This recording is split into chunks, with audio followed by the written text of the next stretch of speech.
some pretty interesting news out of Queensland that, is just head scratching to me. A parliamentary inquiry in Queensland is looking into the feasibility of using remote engine immobilisers to shut down cars on the move.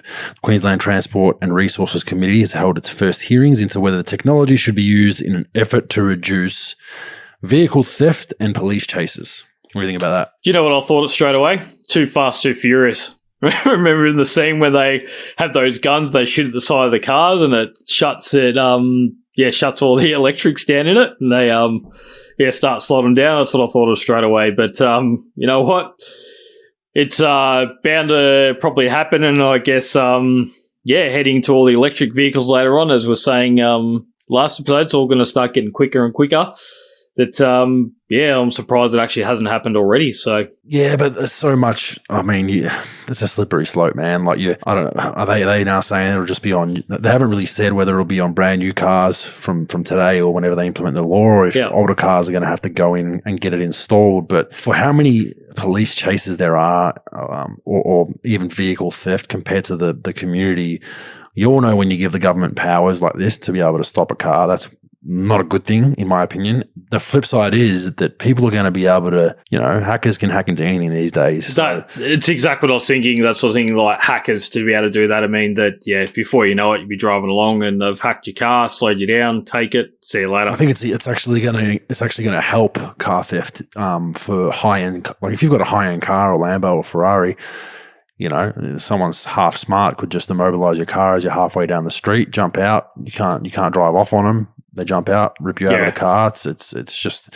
there's just so much wrong with being able to disable someone's car as they're driving. I get it that there is high speed chases and we want to protect the community and whatnot, but the percentage of high speed car chases and vehicle theft compared to the everyday community that do the right thing, it'd be less than 1%. It'd be 0.0001%, so to now put immobilizers in everybody's car because of that, I'm not rolling with it. And if this passes, it's absolutely, we are in a crazy time right now with everything going on. And I just heard that Victoria is actually making you get a coronavirus test if you want to go skiing up on the slopes now. That's some new shit they've implemented where 72 hours before you go up on your ski peaks, you got to get a negative Rona test. Well, what are you doing for those next 72 hours while you're waiting? You're just going to sit in your house. I'm sure those people are going to be still out in the community. So you could get that test result, but you're still out in the community. This is just another silly law, in my opinion, that can have dire consequences. Yeah, they might fix up breathalyzer machines soon. That if you get in your car, you've got to blow into it and come back as a COVID negative before you can drive to work.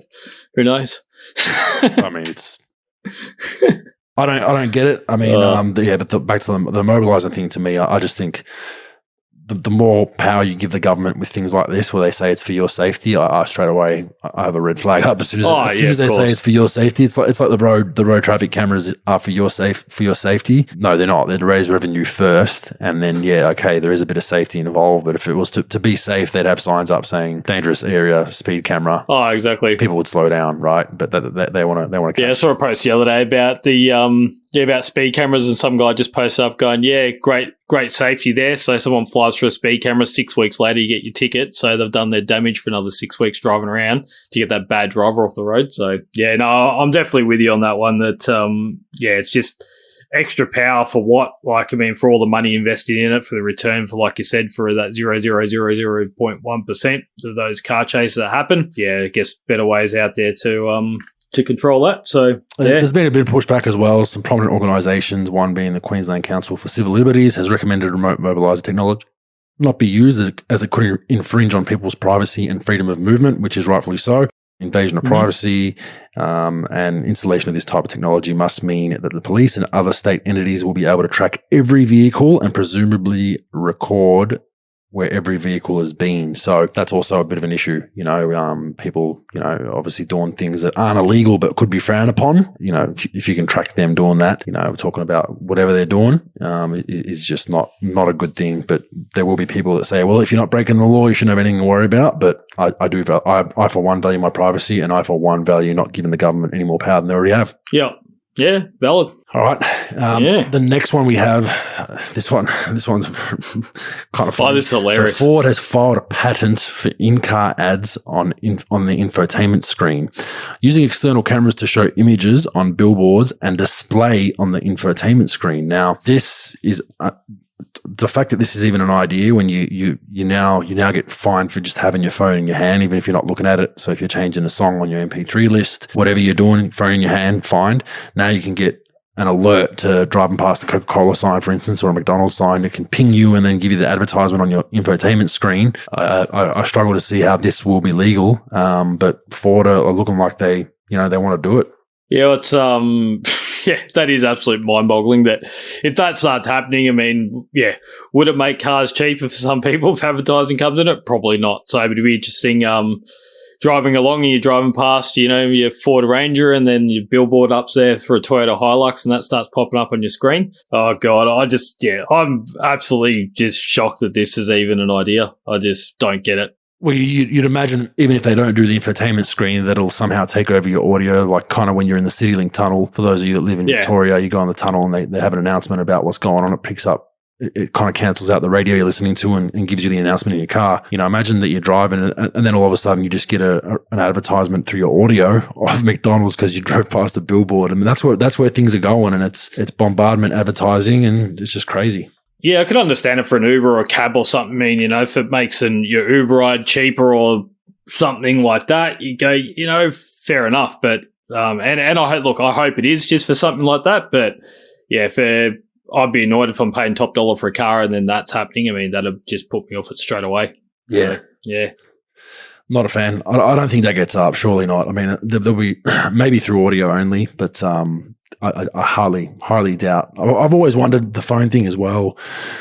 Some of these cars have massive infotainment screens where you can basically do everything through your phone on that infotainment screen through CarPlay.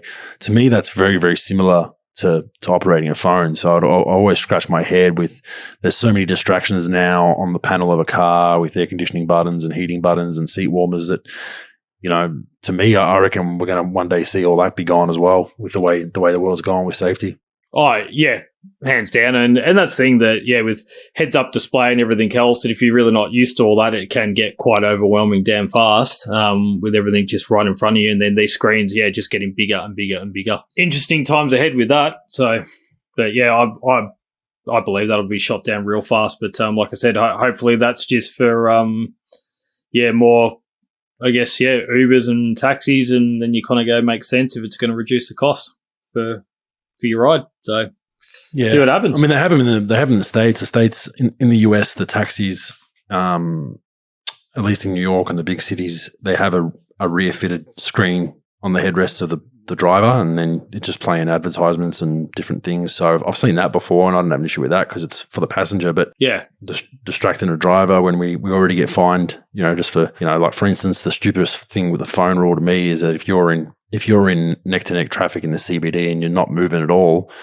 and you pick up your phone and you get a fine, I mean, that to me is a bit ridiculous. I had a mate actually that was stuck in gridlock. There was a massive accident or protest or something going on where they didn't move for 20, 30 minutes and a cop was on a bike going up and down the lines of traffic and finding people, and he's just like, are you kidding me? Like, he was texting his wife, I'm stuck, I'm not moving, fine. So I think a bit of common sense wouldn't go astray, but obviously anyone using their phone on a freeway or whatever, you don't want to condone that because it can cause some massive issues. But we'll see if Ford gets that ahead.